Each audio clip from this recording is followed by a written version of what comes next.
how can we do this so that this never gets an accident? So the question is, how can we kind of prevent this in the future?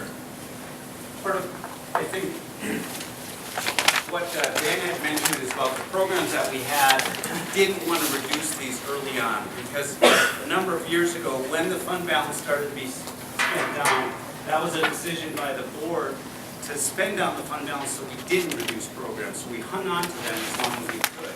And if you've watched our budget presentations for the last 5 or 6 years, we've been talking about where we're going to end up as we go through this.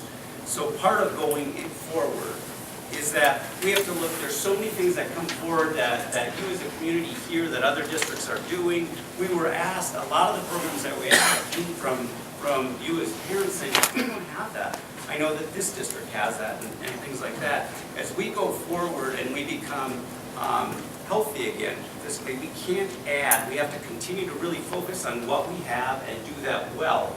That's one of the issues that we've gone through. I think we have tremendous programs now that there'll always be things that we want to change and enhance for our kids. But that's the thing about being very careful that even though there's some really good things that we'd like to add, if they come about, and some of the programs came about with great grants that looked like they were going to fund for a while, and then the grants went away much faster than what we had thought. So we have to be careful that we really look at what we have, value that and enhance it, but not add when everything is coming forward and we see different things that districts are doing.